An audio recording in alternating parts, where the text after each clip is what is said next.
Good morning, everyone. Welcome to the Saturday Morning Mastermind. I'm going to play host because Samantha's out in the wild woods somewhere and having spotty connection. And so at any moment, she could just disappear on us and never to be heard from again until she gets back to civilization, here in a few days. So hopefully she'll stay on and, the connection won't die out on her too fast.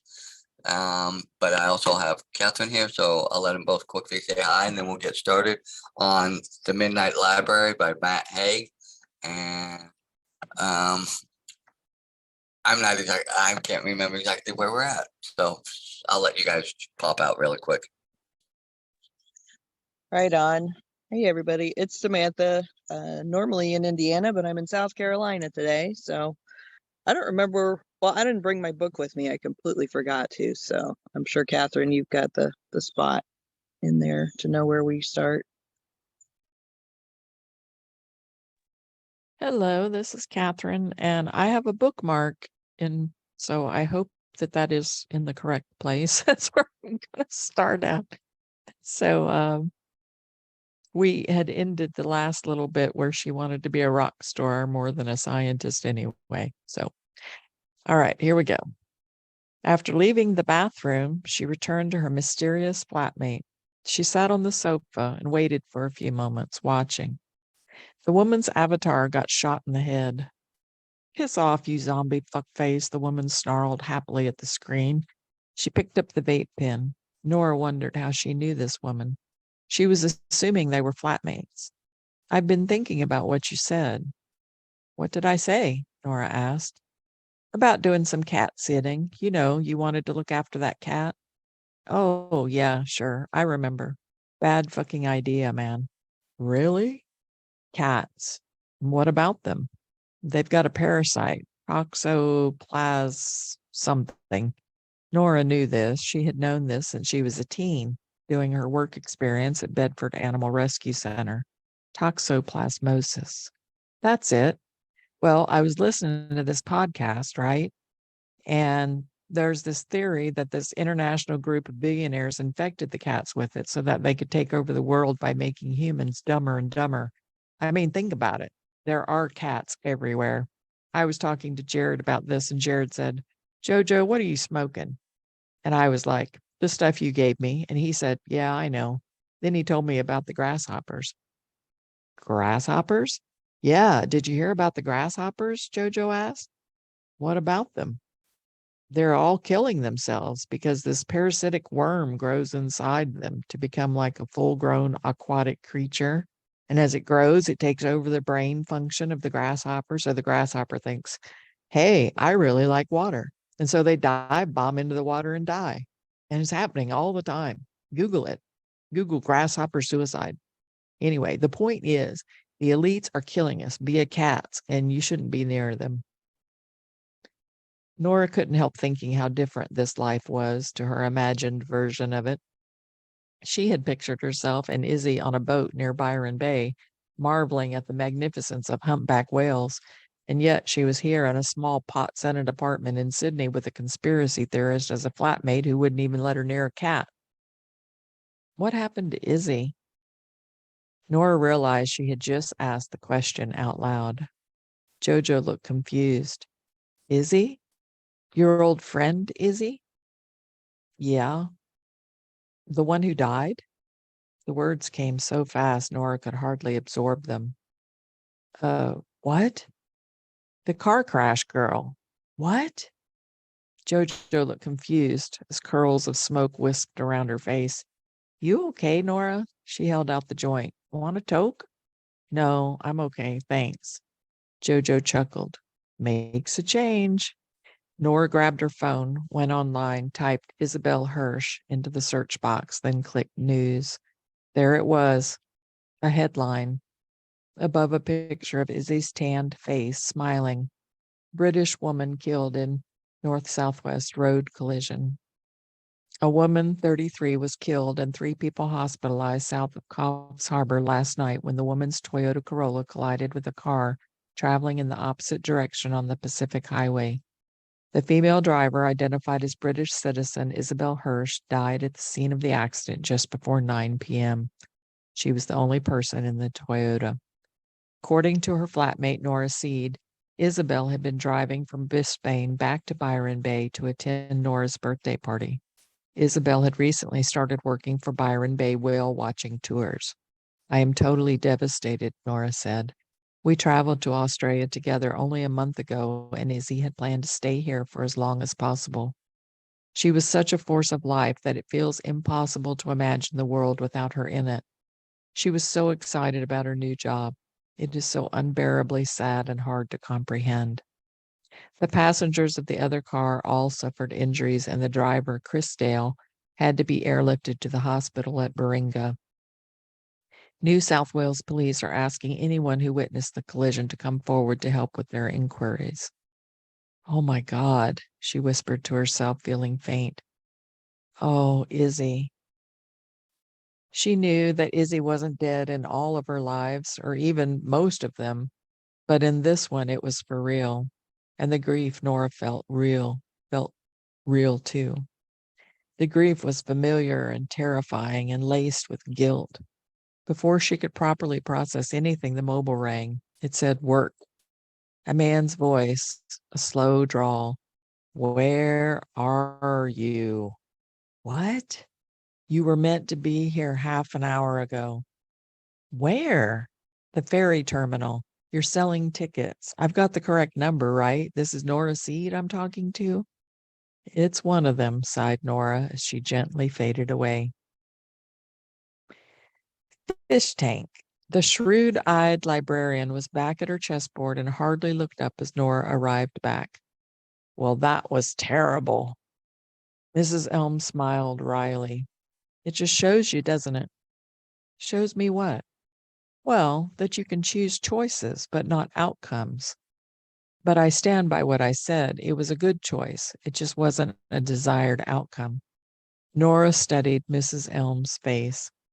Was she enjoying this? "Why did I stay?" Nora asked. "Why didn't I just come home after she died?" Mrs. Elm shrugged. "You got stuck. You were grieving. You were depressed. You know what depression is like." Nora understood this. She thought of a study she had read about somewhere about fish. Fish were more like humans than most people think. Fish get depression. They had done tests with zebrafish. They had a fish tank and they drew a horizontal line on the side of it, halfway down in marker pen. Depressed fish stayed below the line. But give those same fish Prozac and they go above the line to the top of their tanks, darting around like new. Fish get depressed when they have a lack of stimulation, a lack of everything, when they are just there floating in a tank that resembles nothing at all. Maybe Australia had been her empty fish tank once Izzy had gone. Maybe she just had no incentive to swim above the line. And maybe even Prozac or fluoxetine wasn't enough to help her rise up. So she was just going to stay there in that flat with Jojo and never move until she was made to leave the country. Maybe even suicide would have been too active. Maybe in some lives you just float around and expect nothing else and don't even try to change. Maybe that was most lives. "Yes," said Nora aloud now. "Maybe I got stuck. Maybe in every life I am stuck. I mean, maybe that's just who I am. Starfish in every life is still a starfish.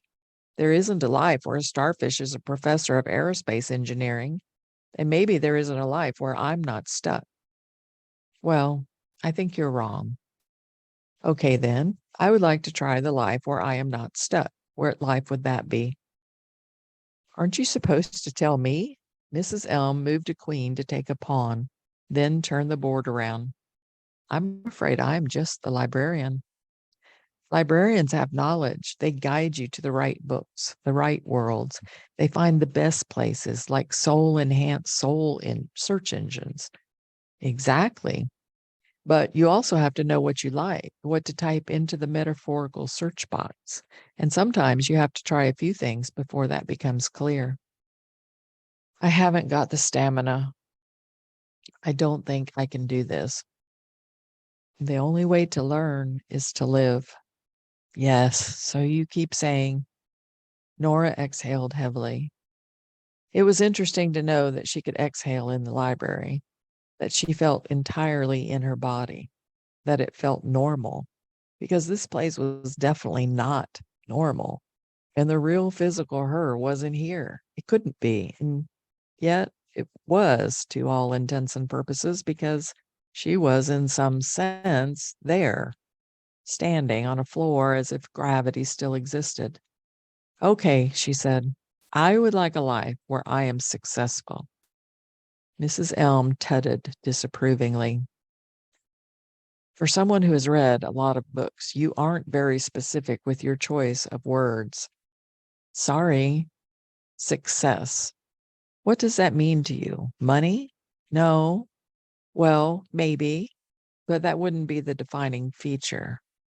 Well, then, what is success? Nora had no idea what success was. She had felt like a failure for so long. Mrs. Elm smiled patiently. Would you like to consult again with the Book of Regrets? Would you like to think about those bad decisions that turned you away from whatever you feel success is? Nora shook her head quickly, like a dog shaking off water. She didn't want to be confronted with that long, interminable list of mistakes and wrong turns again. She was depressed enough. And besides, she knew her regrets. Regrets don't leave. They weren't mosquito bites. They itch forever. No, they don't, said Mrs. Elm, reading her mind. You don't regret how you were with your cat, and nor do you regret not going to Australia with Izzy. Nora nodded. Mrs. Elm had a point. She thought of swimming in the pool at Bronte Beach. How good that had felt in its strange familiarity. From an early age, you were encouraged to swim, said Mrs. Elm. Yes. Your dad was always happy to take you to the pool. It was one of the things that made him feel happy, Nora mused. She had associated swimming with her father's approval. And in that long, interminable list of mistakes and, oops, the page didn't turn, sorry, father's approval, and enjoyed the wordlessness of being in the water because it was the opposite of her parents screaming at each other. Why did you quit? Asked Mrs. Elm. As soon as I started winning swimming races, I became seen, and I didn't want to be seen. And not only seen, but seen in a swimsuit at the exact age you are self-obsessing about your body. Someone said I had boy's shoulders. It was a stupid thing, but there were lots of stupid things, and you feel them all at that age. As a teenager, I'd have happily been invisible. People called me the fish. They didn't mean it as a compliment. I was shy. It was one of the reasons why I preferred the library to the playing field. It seems a small thing, but it really helped having that space. Never underestimate the big importance of small things, Mrs. Elm said. You must always remember that. Nora thought back. Her teenage combination of shyness and visibility had been a problematic mix, but she was never bullied as such, probably because everyone knew her brother. And Joe, while never exactly tough, was always considered cool and popular enough for his most immediate blood relatives to be immune to the schoolyard tyranny. She won races in local and then national competitions, but as she reached 15, it became too much. The daily swims, length after length after length. I had to quit. Mrs. Elm nodded, and the bond you'd developed with your dad frayed and almost snapped completely. Pretty much. She pictured her father's face in the car on a drizzle-scratched Sunday morning outside Bedford Leisure Center as she told him she didn't want to swim in competitions anymore. That look of disappointment and profound frustration. But you could make a success of your life, he had said. Yes, she remembered it now. You're never going to be a pop star, but this is something real. It's right in front of you. If you keep training, you'll end up at the Olympics. I know it. She had been cross with him saying that, as if there was a very thin path to a happy life, and it was the path he had decided for her, as if her own agency in her own life was automatically wrong. But what she didn't fully appreciate at 15 years of age was just how bad regret could feel, and how much her father had felt that pain of being so near to the realization of a dream he could almost touch it. Nora's father, it was true, had been a difficult man, as well as being highly critical of everything Nora did and everything Nora wanted and everything Nora believed, unless it was related to swimming. Nora had also felt that simply to be in his presence was to commit some kind of invisible crime. Ever since that ligament injury that thwarted his rugby career, he'd had a sincere conviction that the universe was against him. And Nora was, at least she felt, considered by him as part of that same universal plan. From that moment in that car park, she had felt she was really just an extension of the pain in his left knee, a walking wound. But maybe he had known what would happen. Maybe he could foresee the way one regret would lead to another until suddenly that was all she was, a whole book of regrets. Okay, Mrs. Elm, I want to know what happened in the life where I did what my father wanted, where I trained as hard as I possibly could, where I never moaned about a 5 a.m. start or a 9 p.m. finish, where I swam every day and never thought about quitting, where I didn't get sidelined by music or writing unfinished novels, where I sacrificed everything else on the altar of freestyle, where I didn't give up, where I did everything right in order to reach the Olympics. Take me to where I am in that life.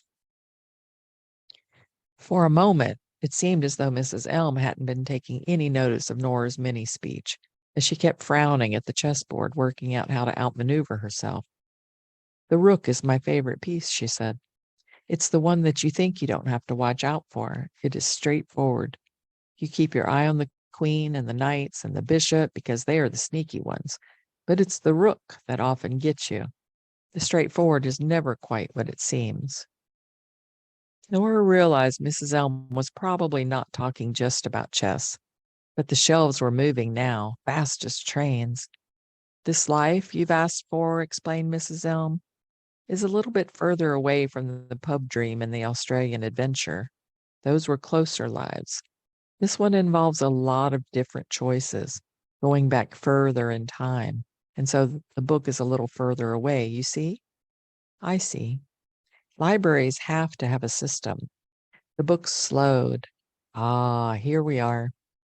This time, Mrs. Elm didn't stand up. She simply raised her left hand, and a book flew towards her. How did you do that? I have no idea. Now, here's the life you asked for. Off you go.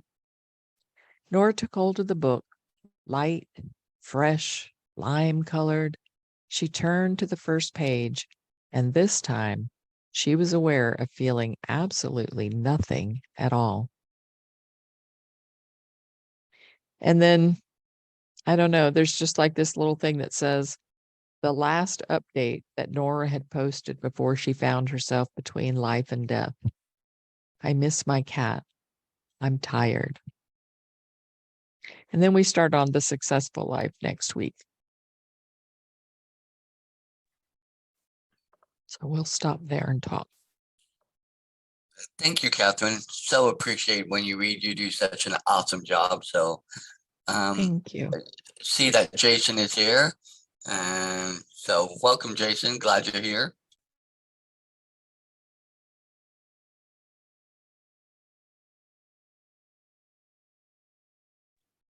So any thoughts, anybody? I guess I'll start then. Okay, fine.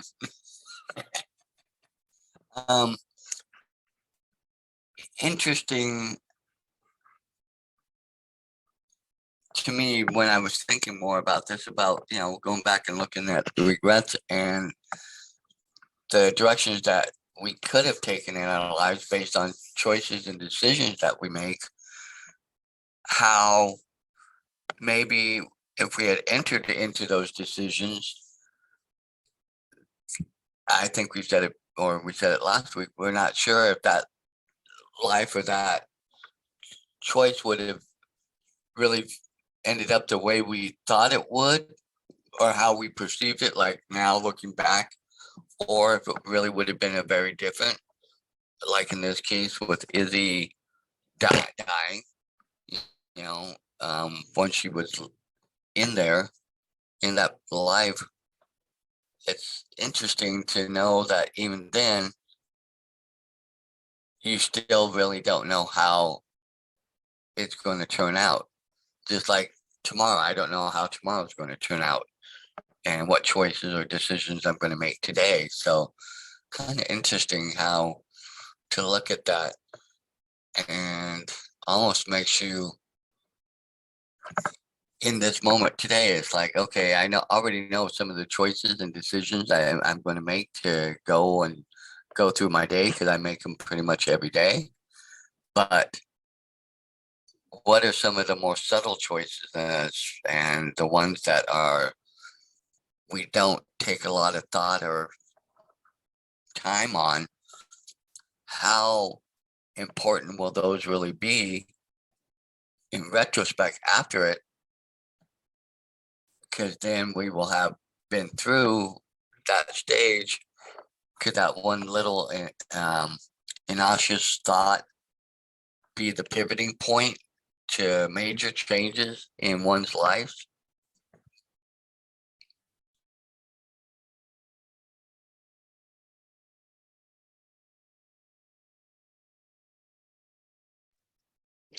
Who knows? Only the shadow knows. Do you guys remember that show? I'm really telling my age now with that one. Um, yeah, can I just say I feel so bad for Nora that like she always thought that life with Izzy in Australia would be like the happy life, and as it turns out, her best friend gets killed a month into it. Like, how sad. But we do tend to I was looking for somewhere in there it said something about you can choose the choices but not the outcomes. I couldn't find it. But that's so true. We do get to choose the choice. That is our choice. That's our free will. But as for how it's all going to turn out, we really have no idea because we got all these other people, they got their choices too. And, then there seems to be this plan by somebody. I don't know. But I don't think that this next life, the successful life, is going to be the one either at all. Like, I already know it's not going to be the right one. So it's no wonder that we all have so many lives because, there's so many different things to explore. I think many people do what she's doing at this point, though, now. Like, let me see the life where I did everything my father asked me to do. I was somebody that I didn't want to be, but somebody else wanted me to be. I think a lot of people do that. A lot, so many people do that. And I guess, I was always so rebellious why I didn't do that. But like right now with my 13-year-old granddaughter, they're they try to guide them to take the classes that they need to be successful in college. They start taking college classes. So we're talking a lot about what do you want to do? And, I mean, she's 13. She doesn't really know what she wants to do. I kind of feel bad about these kids having to figure out what they want to do at such a young age when half the time 50 and 60-year-olds don't even know what the hell they want to do. It's kind of a lot to ask from a kid to decide your whole life right now when you don't even know what you want for breakfast. But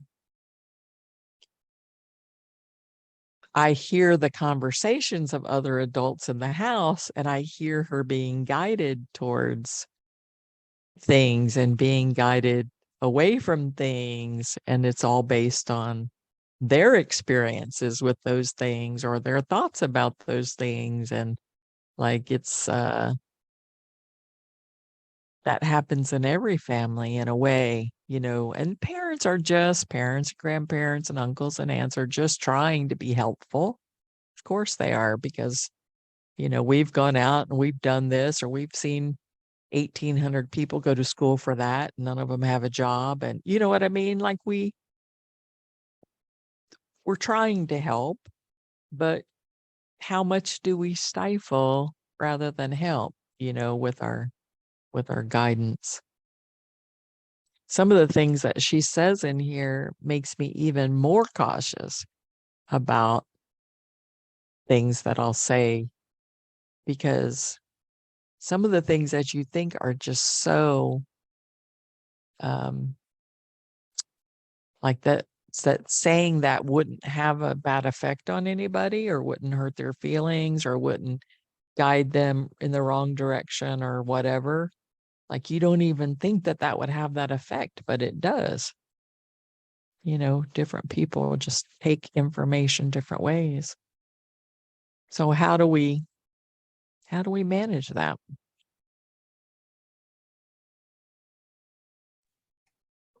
Well, I was gonna throw out that it's maybe maybe the best life, or the life that we think that will be the best life, is really the life that we're in now. If you can follow, doing the best that we can and making the choices that we can, because we are here and now, and we're in that point.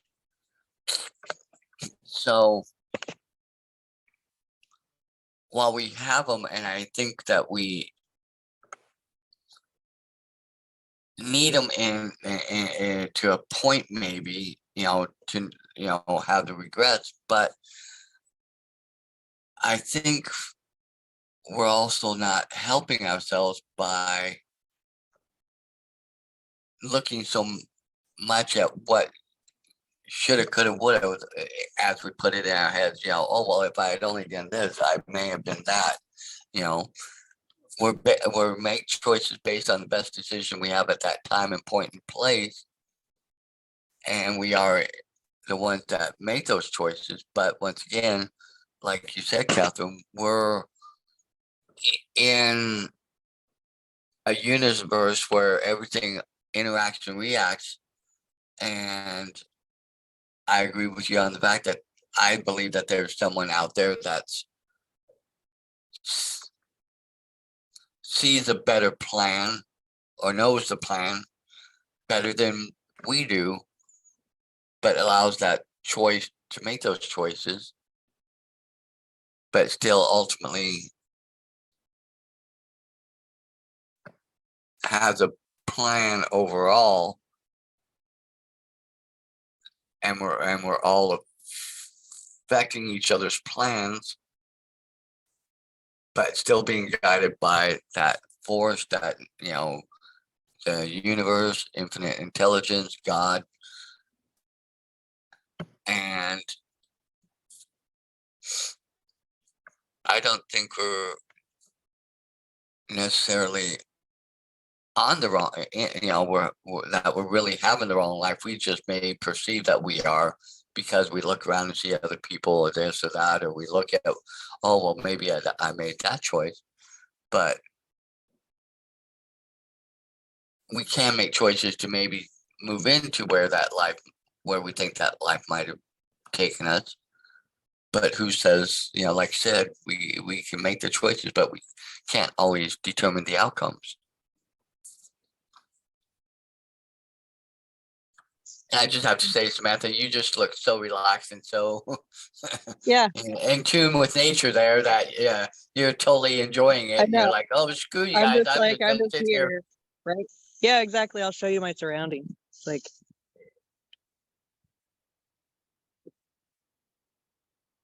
oh, Nice. it's nice. We're just kind of out secluded in the woods here at this Airbnb. It's really beautiful. So I just hear all the nature around me and everything. And yeah, Your element. I'm nice. I'm good right now. The bugs aren't attacking me too much, so it's good. But now I was thinking about this whole idea of trying to determine, what is a successful life, if you will, and how we we kind of go through life with this idea of we're supposed to be something or do something. And, you know, like you were saying, Catherine, I mean, when you're young, you have no freaking idea unless you're like, I don't know, somehow it just comes through that you know you're supposed to do something, which is, I feel like, is a really rare thing. And because I never knew what I wanted to do, especially when I was a young person. And so more often than anything else, I was guided by other people, but yet none of that guidance was like pushing me towards any type of career or anything along that lines. It was more of just, I don't know, life behaviors, I guess. And I don't know. It's just really interesting because I feel like if we had been guided to learn more about ourselves and about what our inner desires of life are, is then we would have a better idea of whether or not we were making decisions that was going to point us in the direction of a life success that is successful to us. Because like you said, I mean, with her dad, and she's like, okay, take me to the life where I do what my dad said, and she still doesn't know what she ultimately had wanted. I mean, I think that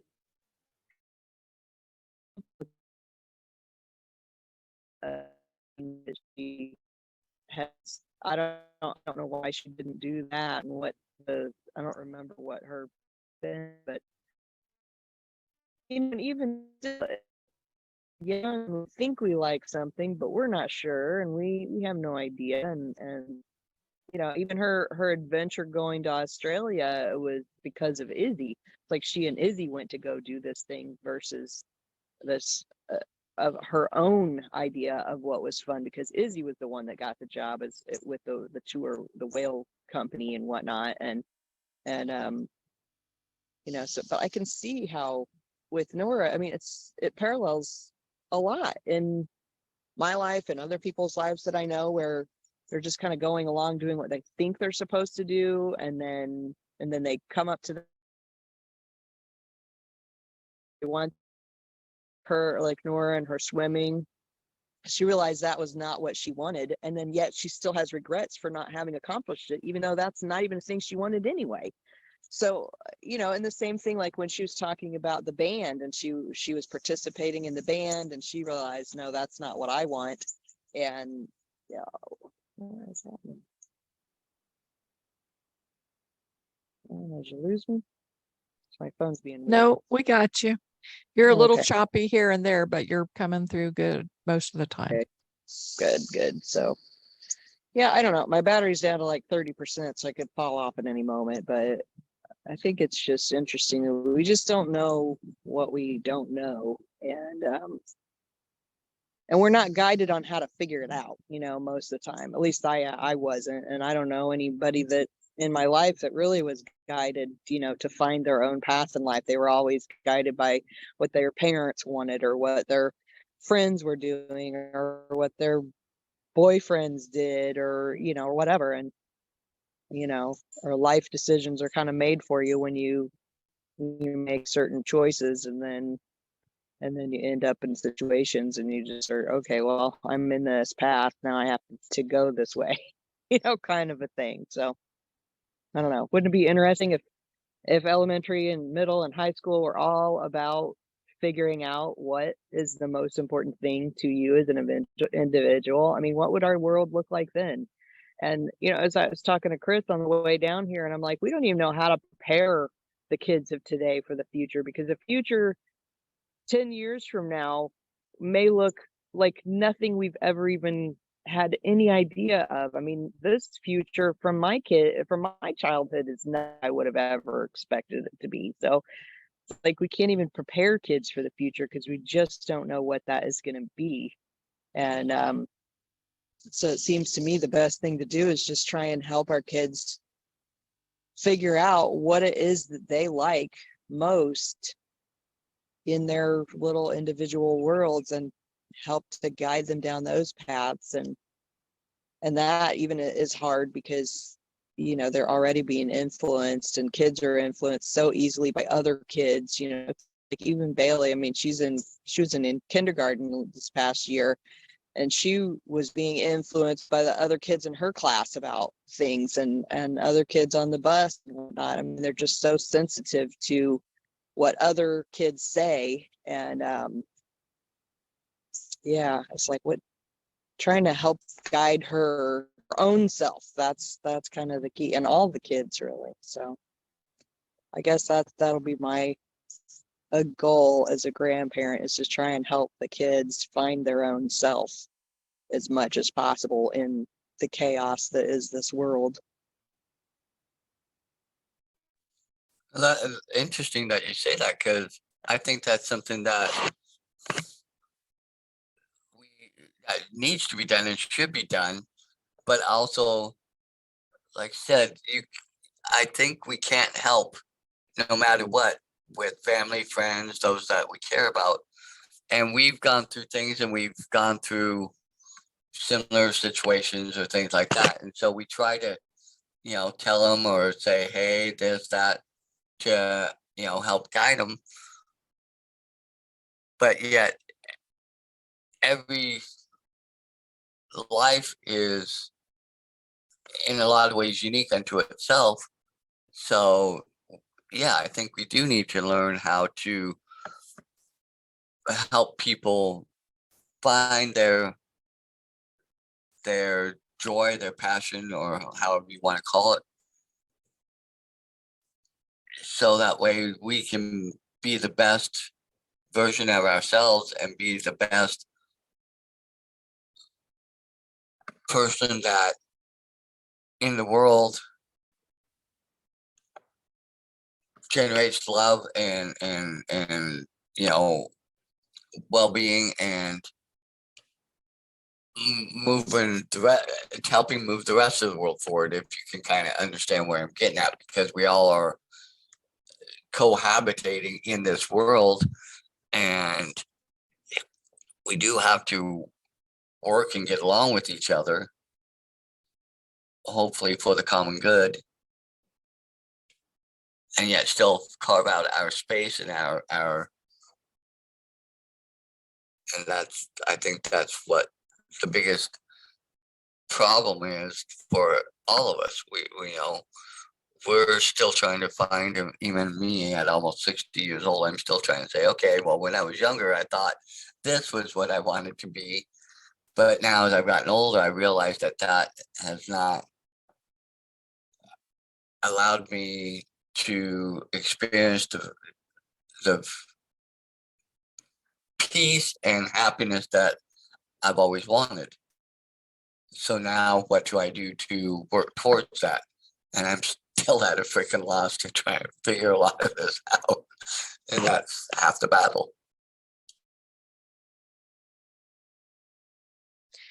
Well, and this subject of success, I think this is a huge topic. It saddens me that so many people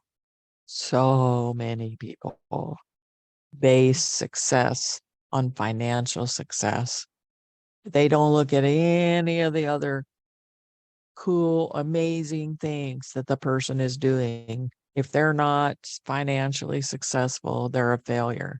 And I think it is so harmful to people, because some people are really good at, being stay-at-home dads. Like they're really good at helping the kids with homework, or they're really good at teaching the kids how to do this, that, or the other.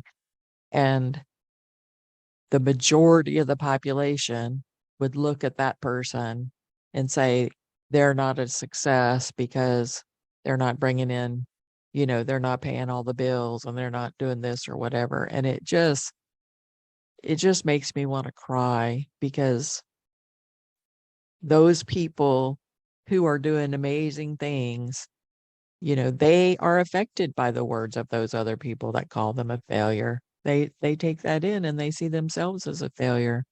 And they're not a failure at all. They're just good at different things. Like, we can't all be good at the same thing. And yes, I know there's lots of different jobs out there and stuff, but some people aren't good at, you know, dealing with other people. It's hard to have a job when you have trouble dealing with other people.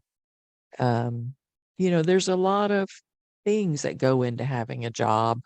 And not to say, I'm not trying to encourage people not to have jobs, like try to find a job that is more comfortable for you, like a work from home job or something if you really have trouble getting out of the house at the right time. Or, some people can't get out of the house. It takes them an hour to get out of the house. So, and they wind up late to work or whatever it is, like Nora. Nora can't even remember. Well, she's switching lives so many times, she can't remember where she's supposed to be. But I mean, I just want people to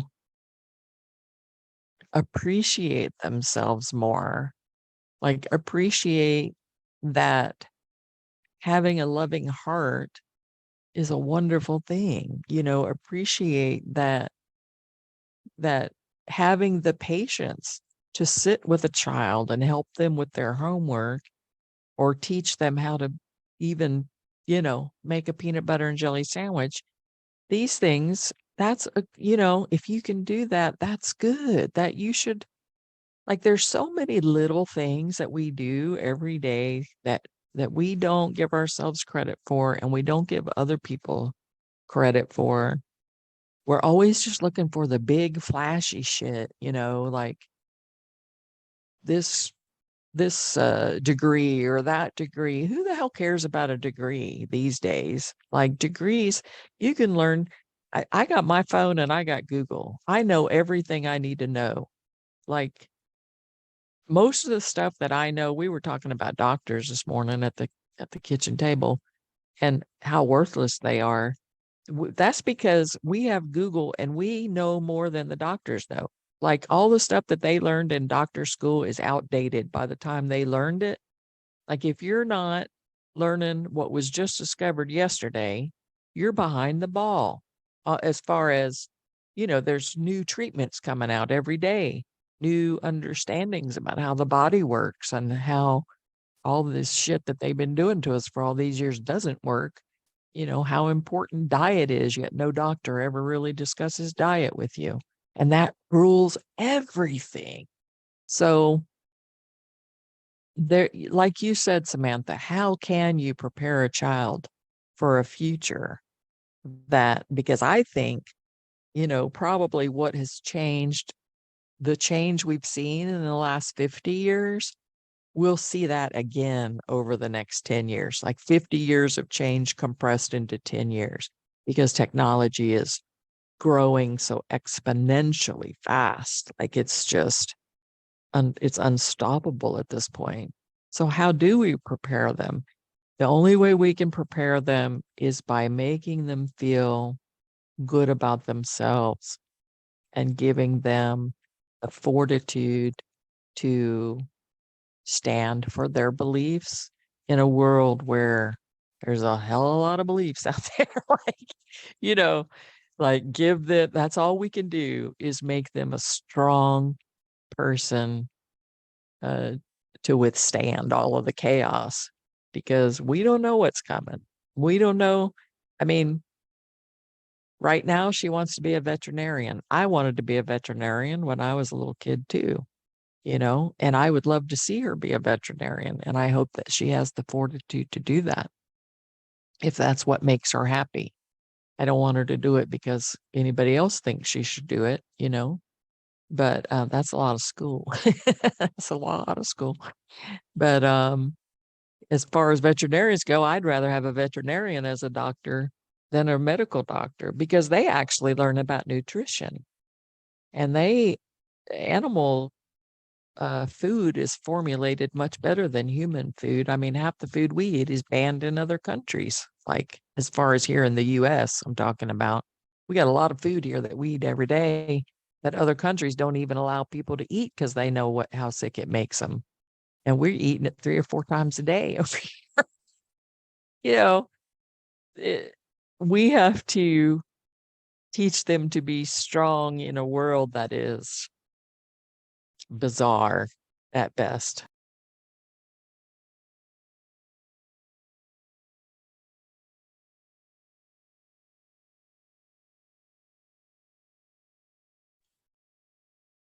Yeah, it's funny because my thing that I have, it's still kind of hard for me to understand is like those people that are so driven from the time they're little that they know exactly what. Like me, when I was younger, I wanted to be a singer, I wanted to be a doctor, I wanted to be a teacher, I wanted to be a fireman, I wanted to be, there were so many things that just at that time, maybe I watched a cool TV program and like, oh, that's what I want to be. They're cool. They do this. They help do that and that. And when I was younger, and then as I got a little older and got my interest a little more, I learned that I love history and stuff like that. I absolutely love history and going and experience that. I liked when I took accounting. I really liked that because I liked the fact that you know both sides of the equation you have to equal. You have to, it doesn't, you can't, there can be no, it cannot equal, and if you doesn't equal, you have to figure out. It's not like with, geometry or this or that or, the other thing where, or calculus and all that, where you come up with these formulas and then based on a formula, you can get that outcome, but not necessarily. It's based on the variations in the formula. I don't like that, you know. So that's what, when I was in high school, my senior year in high school, and I took accounting, I knew then that's what I wanted to do. Um, is go into accounting, but others were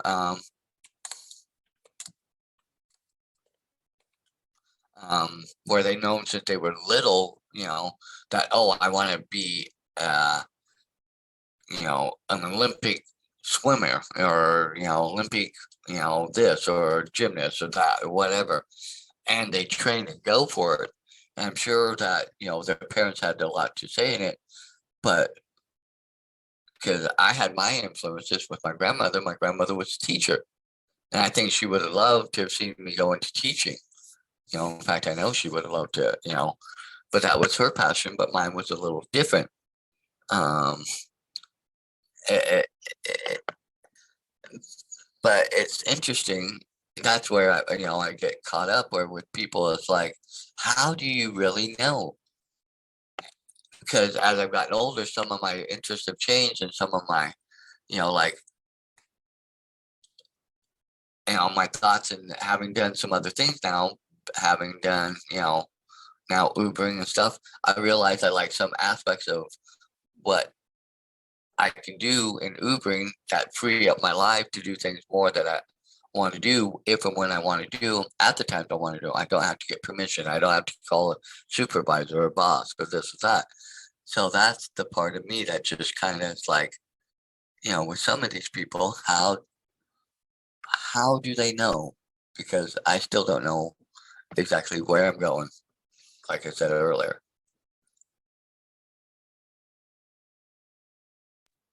Samantha, I know your phone's about to die and we're going to lose you. Did you have any final thing you wanted to say?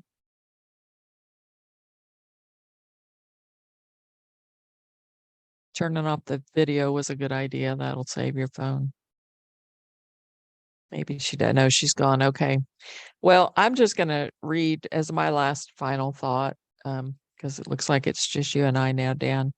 I get this daily message from this lady, spiritual lady, and it just because it correlates to what we're talking about today, I'll read what the daily message was today.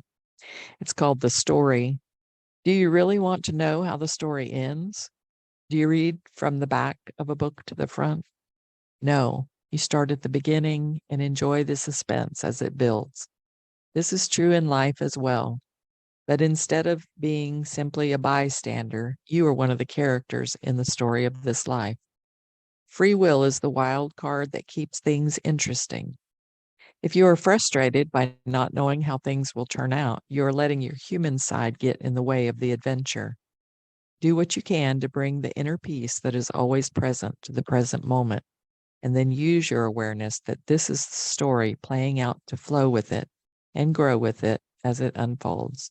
You are so very loved. So we don't have to know the ending, even though we think we want to. Well, I think that's kind of helped me a little bit. Even it's like if we knew the ending, then we may not like how the journey goes to get to that ending if we already know it. But by not Yep. knowing, then as we go along, we do have the choice to make the choices as we go along to make it hopefully fit where we're headed, even though we don't know the final destination. And I think it's a little bit more to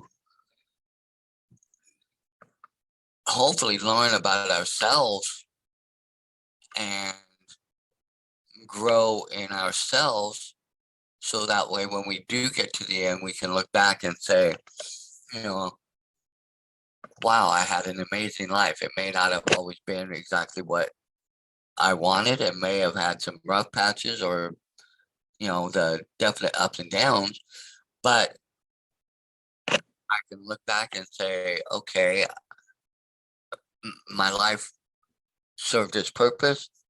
It was a good purpose, and hopefully I'll be happy with the way it evolved. I know a lot of times people get to the end and they look back and then they focus too much on the regrets of what they didn't do or what they might have been able to do, rather than focusing on all the good that they did along the way on the journey that they were on. Yeah, absolutely. Jason, I'm glad you made it back on. Did you have some thoughts? Because I think we're getting ready to close it up. Hey, good morning, everybody. Yeah, I was glad I was at least able to get on to hear what you guys were talking about. I really, I do appreciate what you all were saying in regards to that, and in regards to trying to choose a path in life, and having regrets or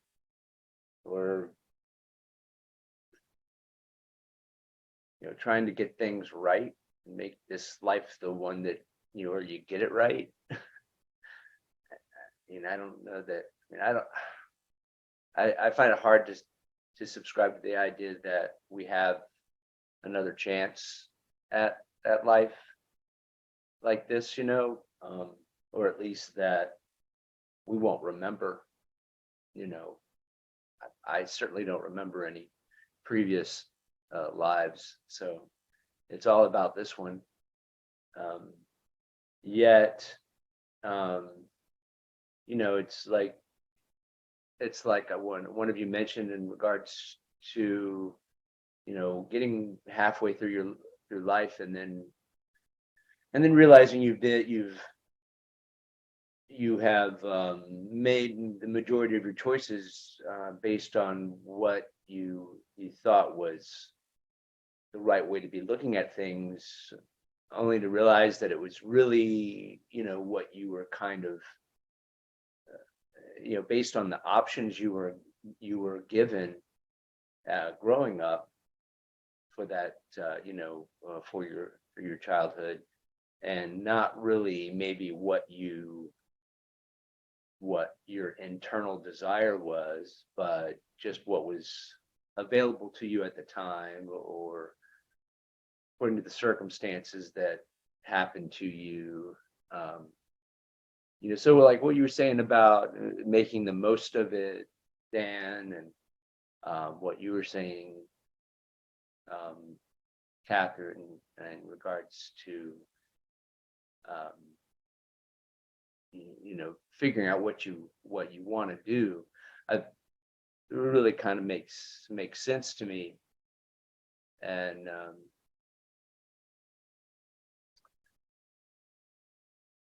being able to choose a path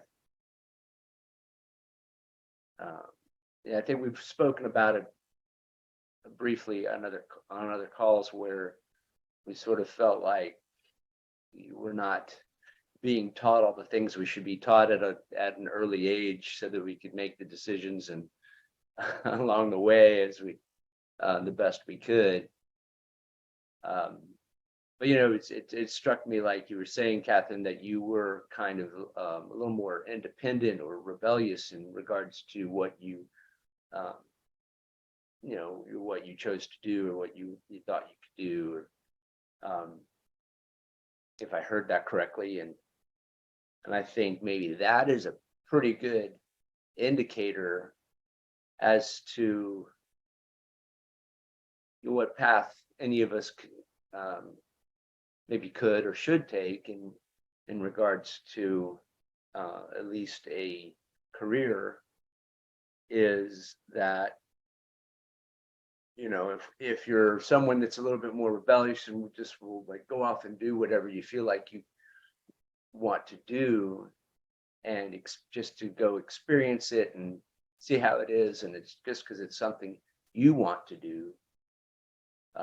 Or if you're someone who feels like you need validation and permission to do something, then maybe you're more inclined or better suited for a position in life where you have obtained a license or a degree that you can then say, well, this gives me the right to go do this thing, and kind of have proved it to yourself.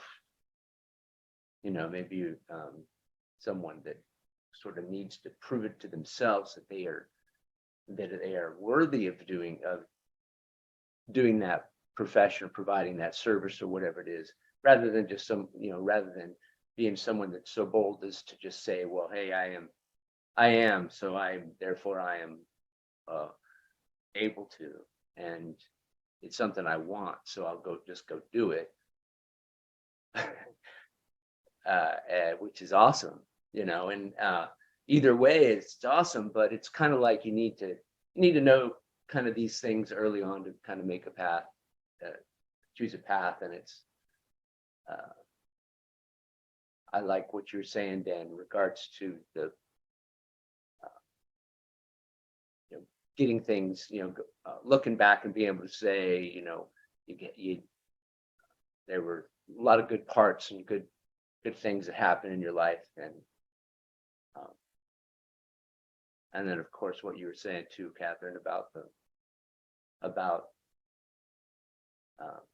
feeling good about who you are and appreciating what you've been able to do and how you've been able to make an impact in other people's lives, and that all is very important too, I think, as well. So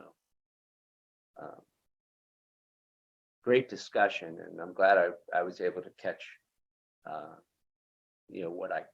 majority of it, I guess. So thank you so much for hosting today, guys, and I've been missing you all week, and hope everybody has a great weekend. Thanks, Jason. Some awesome thoughts there. As always, thank you, Catherine. Again, I'll say I think we all agree that when you read and do the reading for us, you do such an awesome job, and it just comes through so great, eloquently and great, and the way you read just, I think, works and gets the ideas of what the author is saying in the right vein. So that way, when we have our discussions, we can really discuss and go over it. So with that, you can find us on Facebook at Mindset Mastery Collective. There, you can find us on YouTube at Mindset Mastery Collective. And in both spots, you can find ways to join us and stuff. Same thing with our website, mindsetmasterycollective.com. That all leads to how you can be with us and join us here on the Saturday Morning Mastermind and be on the panel and share your thoughts and views with us. We would love to have you. We're always loving it when other people can come in and just add to what we know and what we learn and what we grow with, to help us be better, more mindful and understanding of so many views that are out there in the world, and how it helps us grow and to be better people ourselves. So with that, see you next week on the Saturday Morning Mastermind. Bye for now.